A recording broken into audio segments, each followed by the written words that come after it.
Hola amigos, ¿cómo están? Me llamo Martín Garaníbar y bienvenidos a mi podcast Política Peruana. En este podcast analizaremos y comentaremos las últimas novedades sobre la política peruana. Sin más que agregar, empezamos. En el episodio de hoy obviamente hablaremos sobre las marchas del último fin de semana que lamentablemente cobraron una víctima fatal en Lima, que falleció producto de un gas lacrimógeno que lanzó la policía porque a inicios de la semana trataron de decir que fue una piedra, que en realidad no mataron a los manifestantes, pero al final salió la evidencia más que contundente y pues ahora nadie duda que quien mató a ese pobre manifestante fue la Policía Nacional. Y lo otro es, ¿qué carajos vamos a hacer ahora? ¿Por qué? Porque estaba esperando bastante para sacar este podcast, porque en realidad iba a sacar el martes, pero como hubo debate en el Congreso y debatieron muchos proyectos de ley para posiblemente adelantar las elecciones, algunos decían 2024, otros 2023, que se queden más o menos periodo, que sean complementarias, que no sean complementarias, al final de toda la vaina, porque se han matado toda la semana debatiendo para al final llegar a nada. Obviamente no han llegado a ningún acuerdo, no tenemos convocatoria de elecciones ni para este año ni para el próximo, tampoco hay convocatoria a asamblea constituyente, entonces en teoría hasta el momento los congresistas y el ejecutivo se van a quedar hasta el 28 de julio del 2026 porque no hay nada decidido. En teoría tienen hasta el 14-15 de febrero que termina esta legislatura para aprobar algo con 87 votos. Y ese es el gran detalle, el meollo de todo el asunto. No tienen 87 votos, ningún proyecto ha llegado a los 87 votos, ni siquiera de cerca los 87 votos. El máximo han llegado a 60 y algo de votos, ni siquiera 66 votos como para mandarlo a referéndum. Nada que ver, ni un proyecto cuenta con el consenso suficiente y parece que estos congresistas no se van a poner de acuerdo y pues la cosa, por eso decía, es ¿qué michi va a pasar ahora, no? A veces yo creo que los congresistas están esperando a que incendien el Congreso literalmente los manifestantes, porque tanto de un sector como de otro todo el mundo quiere que se larguen y ellos no entienden, justamente los congresistas no entienden eso, ¿no? Que la gente quiere que se larguen y se larguen lo antes posible. Entonces vamos a ver qué pasa y pues sin más que agregar, empezamos. Como lo saben, para el sábado estaban convocadas nuevas manifestaciones, me refiero al sábado de la semana pasada, porque para mañana también hay convocadas otras manifestaciones. Pero hablamos de las marchas del sábado pasado, que estaban convocadas, que iban a ser grandes, que fueron bastante grandes y que también el nivel represivo fue muy grande, eso sí hay que admitirlo, ¿no? La policía ya se está pasando de vergas realmente con el nivel de represión, con todo lo que están implicando eso. Y lo más pendejo de todo fue que dentro de todas las pendejadas nuevas que están haciendo, como por ejemplo impedir el acceso a abogados, sin comunicar a detenidos y no informarles de nada y tenerlos retenidos así arbitrariamente y haciendo un uso abusivo de la fuerza, deteniendo a personas que no tienen nada que ver con la manifestación o que están manifestándose pero de forma pacífica, porque recuerden que salir a manifestarse inclusive en un estado de emergencia no es delito.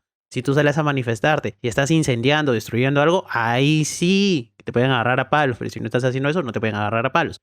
Bueno, el colmo de los colmos es que cuando estaban trasladando heridos, porque al final hubieron 3 heridos de gravedad y uno de ellos, Víctor Santisteban, fue el que falleció por desgracia, la tombería no tuvo mejor idea que cercar los hospitales cercanos y obstaculizar o impedir el ingreso de los socorristas y de las brigadas médicas que van ahí a socorrer justamente a los heridos. O sea, ¿qué mente brillante está detrás de la PNP?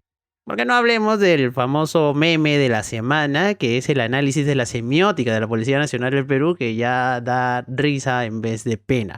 Pero bueno, volviendo al tema de la marcha, obviamente, esa represión brutalísima fue lo que originó que al final Víctor Santisteban falleciera el día sábado. Y esto es algo muy lamentable, es el primer muerto en Lima y está generando muchas repercusiones. Y eso también obviamente encabrona mucho a la gente que viene de provincias, porque un muerto en Lima, se vuelve a demostrar, vale más que un muerto en provincias. El punto fue de que la manifestación obviamente y el nivel represivo ya ha hecho de que muchas instituciones, organismos, think tanks y revistas especializadas ya estén empezando a cuestionar la calidad democrática que tenemos actualmente en el Perú, ¿no? Por ejemplo, la unidad de inteligencia de The Economist, que es una revista internacional muy importante, ya degradó la democracia peruana, que era como una democracia débil o en crisis. Ya somos ahora un régimen híbrido, ¿no? Estamos un pasito a volvernos una dictadura a la old school. Y obviamente esto tiene muchos factores, ¿no? Esto ya lo último es lo desencadenante. Pero esto también viene mucho con lo que hablaba en el otro podcast, ¿no? El análisis del discurso de las derechas y ya todas estas cosas. Es como que allí sí ya estamos como que ya cosechando lo que hemos venido sembrando hace muchísimo tiempo. Esto ya es una crisis que tiene muchos años. Digamos, este es un capítulo más dentro de un largo periodo de crisis, lo que estamos viviendo actualmente. Pero bueno, literalmente estamos cosechando todos los discursos de mierda que hemos estado sembrando y alimentando durante mucho tiempo, ¿no? De forma irresponsable por mucha gente y muchos medios de comunicación tienen la culpa en esto, pero en fin. Estamos cosechando lo que hemos sembrado. Tenemos un régimen híbrido, por eso yo siempre hablo del régimen, que es un régimen autoritario a toda regla. Utiliza la represión y la fuerza y el aparato represivo del Estado, Fuerzas Armadas y Policía Nacional para mantenerse en el poder, porque si hubiera una elección o de verdad fueran democráticos, pues este régimen no duraría ni una semana. Es más, no duraría ni un día. Lo que ahora está pasando es cuál es la solución a la crisis, ¿no? El gran consenso y las grandes encuestas y casi todos los políticos saben de que una solución ideal a la crisis, y esto se ve tanto dentro como fuera del país, es el adelanto electoral. Ahora ya, la pregunta es, si todo el mundo sabe cuál es la crisis, ¿por qué no se ponen de acuerdo y convocan de una puta vez a un adelanto electoral? Bueno, acá tenemos muchos factores, obviamente, ¿no?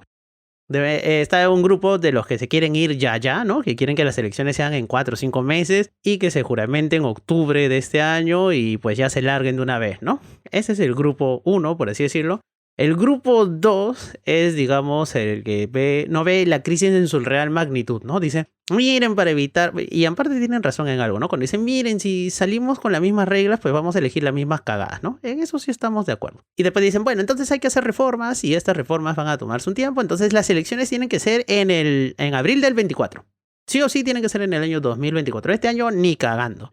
Y obviamente eso es algo que a la gente le encabrona. Y eso que yo entiendo que tiene que haber reformas, pero, mano, primacía de la realidad, por favor. O sea, si estás viendo que el país se está incendiando, no vas a hacer como el perrito ahí que en medio del incendio está tomando su cafecito y dice, I'm fine, así, ¿no? No puedes decir eso, mano. No puedes decir eso. No está bien, la cosa están pa'l culo, obviamente. Y entonces, si están pa'l culo la situación política, tú tienes que también tomar medidas, digamos, un poco drásticas, como recortar el mandato presidencial y tratar de que las elecciones sean este año, por lo menos en octubre o en diciembre.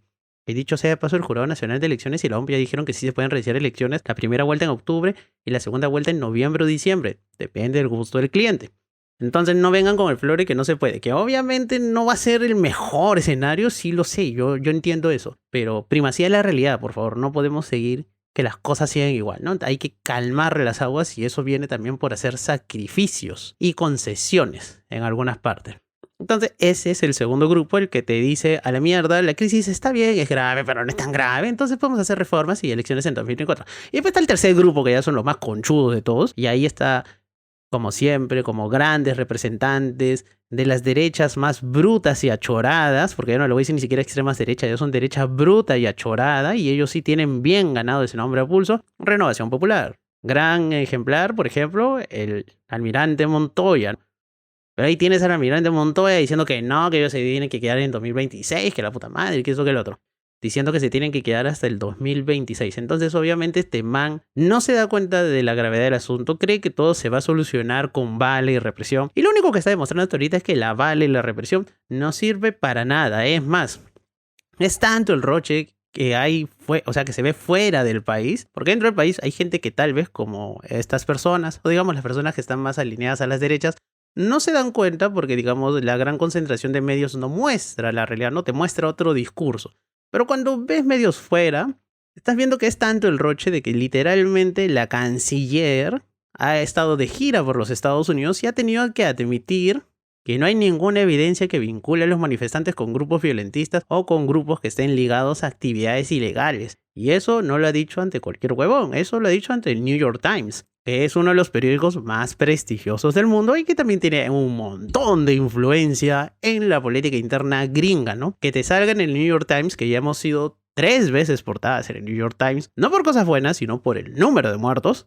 Y que ahora salga una entrevista en el New York Times en la que la misma canciller, que en teoría hizo una gira para limpiar la imagen del régimen y que termine admitiendo de que una de las grandes premisas del gobierno que en teoría ella defiende, que es que los manifestantes son financiados, ¿no?, por grupos ilegales, subversivos, etcétera, etcétera, etcétera, al final termina admitiendo de que no hay ninguna evidencia sobre ello, ¿no?, de que eso es una información falsa. Entonces, mano, de verdad, adentro no se dan cuenta, pero afuera están haciendo un papelón alucinante y cada vez es más y más rochoso tratar de defender al régimen.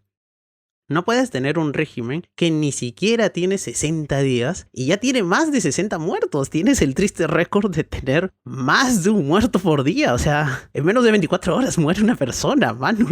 ¡Qué mierda! O sea, entiende eso, ¿no? Es tonto. Eso si pasara en cualquier país del mundo ya obviamente le hubieran bajado el dedo, ¿no? Pero Perú, mal que bien, hasta hace poco se veía más o menos como una democracia disfuncional, pero democracia al fin, ¿no? Ahora ya es un régimen híbrido. Ya somos una mierda, camino a una dictadura, ¿no? Entonces, el Congreso obviamente no sabe qué hacer, el Congreso no tiene ni la más mínima idea y lo peor de todo es que ningún grupo da su brazo a torcer y ni siquiera son capaces de llegar a 66 votos, porque en teoría si llegaran a 66, si aprobaran esa reforma constitucional con 66 votos, podrían aprobar esa reforma constitucional vía un referéndum, que sí se tendría que celebrar al toque nomás. Pero como ni siquiera pueden hacer eso, y mucho menos llegar a los 87 para que en la siguiente legislatura ordinaria aprueben eso y se convoca elecciones de una buena vez, pues obviamente no hay ninguna solución, como decía al inicio, formalmente no hay ningún adelanto electoral aprobado hasta el día de hoy, y obviamente eso va a encender la pradera tanto de un lado como del otro, porque hay un gran consenso ciudadano, y eso lo demuestran todas las encuestas, la de Ipsos, la del Instituto de Estudios Peruanos, la de CPI, de que la solución es que se vayan todos a adelanto electoral, la gran solución. La gran mayoría inclusive quiere que las elecciones sean este año sin reformas, o con muy pocas reformas. Y la gran mayoría también dice de que la solución es que se larguen tanto el Ejecutivo como el Legislativo. Entonces, el chongo puede estar ya en detalles técnicos, ¿no? Si los que entrarían serían un periodo complementario, serían un nuevo periodo de 5 años, eso sí se puede revisar, ¿no? Es más, yo creo que hasta uno podría ceder y decir, ya que chucha, que sean complementarios, ¿no? Por último, ya. Que se quede nomás hasta el 2026, ¿no? Total. Castillo no llegó ni a la mitad de su mandato, entonces como que con medio mandato podrían hacer algo, ¿no? Normal. Y hasta inclusive se puede renunciar al tema de la Asamblea Constituyente, y eso que en este podcast y su humilde servidor, quien le habla, ha sido un ferviente defensor de la convocatoria de una Asamblea Constituyente. Yo creo que aún se debería consultar una Asamblea Constituyente, pero si ese es un obstáculo impostergable, o ese es algo que va a impedir que se convoque el adelanto electoral, si yo fuera un congresista de izquierdas, yo renunciaría en este momento a que en las elecciones de octubre, en las hipotéticas elecciones de octubre de este año, se convoque una asamblea constituyente. El debate está ahí, pero hay que ver también los tiempos y, bueno, se puede renunciar a eso, ¿no? Porque obviamente tú tienes que buscar una solución mayor. Obviamente, ¿no? Se podría renunciar a eso. Eso creo yo, ¿no? Fervientemente, yo soy un convencido de que sí. Pero nos hemos dado cuenta que los congresistas mueren en su ley. Algunos quieren que sea 2024 sí o sí y se mueren en su ley. Otros 2023 se mueren en su ley. Y otros sí o sí, independientemente que sea 2023 o 2024, quieren asamblea constituyente sí o sí y se mueren en su ley. Y como todo el mundo se va a morir en su ley, pues prepárense, porque cuando vayan a incendiar el Congreso, todos se morirán literalmente en su ley. Con la típica frase de Otorongo no come Otorongo. ¿Cuál es la única posibilidad que tiene Dina, por ejemplo, ahorita? Renunciar. No le queda otra vaina. Renunciar. Ya presentó su proyecto de ley. Sus proyectos de ley también se los van a tomar por culo. Les apuesto. Lo van a mandar a la mierda. Y entonces si se rechazara ese proyecto de ley, porque inclusive para que aprueben, o sea, para que se admita el trámite de esos proyectos de ley, para que puedan entrar a debate, debería aprobarlo el 66 congresistas, no el 66%, sino la mitad más uno el número legal de congresistas, porque como ya se debatió eso en el Congreso y ya fue rechazado por el Pleno, no se puede plantear otro proyecto de ley que verse sobre la misma materia, salvo que la mitad más uno del número legal de congresistas, 66, lo aprueben. Que 66 votos para volver a debatir podrían tenerlo, sí, lo pueden tener. De hecho, para las reconsideraciones, de la primera reconsideración, porque las elecciones originalmente iban a ser 2024, y cuando plantearon la reconsideración para que las elecciones sean del 2023, el proyecto original de la Comisión de Constitución que presentó Nano Guerra García, pues sí sacaron un montón de votos, 70 y tantos, casi 80, si no me acuerdo. Si mal no me equivoco, ¿no? Entonces, que tiene más de 66 pueden tenerlo. Pero que se pongan de acuerdo en esa cosa, pues no. Aparte, el proyecto de Dina Boluarte es un proyecto con trampa. Por ejemplo, para los que defendemos la Asamblea Constituyente. Porque ella está diciendo, o sea, el primer proyecto es que sí, hay adelante electoral, que las elecciones sean 2023. Y ella propone que el periodo sea de 5 años, ¿no? Ya eso se puede debatir, se puede modificar, ¿no? Complementario, da igual, whatever. Pero el segundo punto, que es lo de la digamos, reforma de la Constitución. Ana, entiende algo, la gente que te pide Asamblea Constituyente no es que querramos reformar la Constitución. No queremos una reforma total de la Constitución. Queremos una nueva Constitución, que es algo totalmente diferente. Doctrinariamente hablando, constitucionalmente hablando, dogmáticamente hablando, son cosas diferentes, son productos diferentes. Porque si tú reformas la Constitución, obviamente puedes cambiar un montón de artículos de la Constitución, pero no tocas algo que se llama como que el núcleo duro, el núcleo esencial de la Constitución. Pocas palabras, si tú haces una reforma total de la Constitución del 93, tu producto final es una Constitución de 1993 totalmente reformada. Y eso no es lo que busca la gente que, como yo, pide una asamblea constituyente. Lo que buscamos la gente como yo, que pide una asamblea constituyente, es que se convoque a un congreso constituyente, una asamblea constituyente, una convención constituyente, una convención constitucional, como quieras llamar, el nombre es irrelevante en realidad. Pero que se convoque un órgano colegiado por aproximadamente, para mí sería entre 130 y 150 constituyentes, que tengan como único fin elaborar una nueva constitución, que sería la constitución del 2025 o cuando se quede instalada y aprobada, ¿no? Del año 2020 y algo. Porque obviamente nosotros creemos que la constitución actual ya está caduca, ya cumplió su ciclo, ya no representa las esperanzas de la mayoría de peruanos que creyeron y de buena fe durante mucho tiempo en la promesa de desarrollo que les daba esa constitución, ¿no? La promesa del desarrollo peruano, como una vez lo dije en un podcast, el Peruvian Dream, ¿no? El sueño peruano de progreso y desarrollo, que se cumplió durante mucho tiempo, hay que ser franco. Por eso mucha gente antes no te pedía asamblea constituyente, ni cambio de constitución, ni esas huevadas, pues. Porque obviamente pensaban y veían y vivían de que obviamente el sistema y el modelo de desarrollo que defiende esa constitución les funcionaba, obviamente, ¿no? Como dije en otro podcast, la pandemia mandó a la mierda todo eso y por eso desde las épocas de las marchas contra Merino es que está en el aire este tema de la asamblea constituyente y bla, bla, bla. Y desde los primeros podcasts que estoy haciendo, yo siempre digo que estamos en un momento constituyente, bla, bla, bla, bla, bla, bla. Entonces, si tienes más de 2 años con la misma vaina y que está dando vueltas y vueltas y vueltas, porque obviamente la gente ya no cree en el modelo de desarrollo que le vendió esa constitución. Recuerda que la constitución, más que una serie de, más que un compendio de artículos y de estructura normativa de un estado, porque hay que ser francos, la mayoría de gente no sabe qué es la constitución, no ha leído la constitución, obviamente no tiene ni la más puta idea de qué artículos cambiarlo, pero la constitución en esencia, y eso es algo que todo el mundo sabe, aparte de ser la ley de leyes, que es un nombre para mí guachafo, es un pacto social que regula la convivencia entre todos los ciudadanos que conforman la república, ¿no? Todos los ciudadanos están de acuerdo con un pacto social y la constitución es, la plasmación de ese pacto social, ¿no? Es algo que ya es doctrina básica de básicas. Entonces eso es lo que es una constitución. Mientras la gente vea que un estado, el pacto social, que que tienen oportunidades de desarrollo y de salir adelante, pues van a creer en la constitución, aunque no la conozcan. No es que la gente antes conocía la constitución y ahora no. No la han conocido nunca, posiblemente nunca la conozcan, o conozcan lo más básico y esencial, pero no tienes que ser un experto en derecho constitucional para saber o entender de que hay algo que está mal y que quieres cambiarlo, obviamente, ¿no? Por eso decía, ¿que estamos en un momento constituyente? Yo creo que sí, desde hace tiempo estamos en un momento constituyente. ¿Pero qué es el momento ahorita para plantear una asamblea constituyente? Podría ser, pero si ese es un obstáculo para el andamiento electoral, pues creo que por, responsabilidad o visión patriótica o de desarrollo, ¿no? O cívica o como quieras llamarla, pues deberías de renunciar a eso, ¿no? El Congreso tiene la última palabra actualmente. El Congreso obviamente no se está poniendo de acuerdo. Ya va una semana entera que van debatiendo este tema y no se ponen de acuerdo hasta el día de hoy. Y posiblemente no se pongan de acuerdo. Y la única opción que habría sería que Dina renuncie. Y debería de renunciar. Veremos qué hace. Yo no creo que renuncie. No creo que ella tenga la altura o esta visión de Estado, ¿no? De jefe de Estado. No creo que renuncie literalmente. Y si renuncia, pues me retractaré porque diré, me cagó, renunció. Pero hasta el momento parece que no va a renunciar, entonces Si no renuncia Dina, pues la cosa pinta muy mal.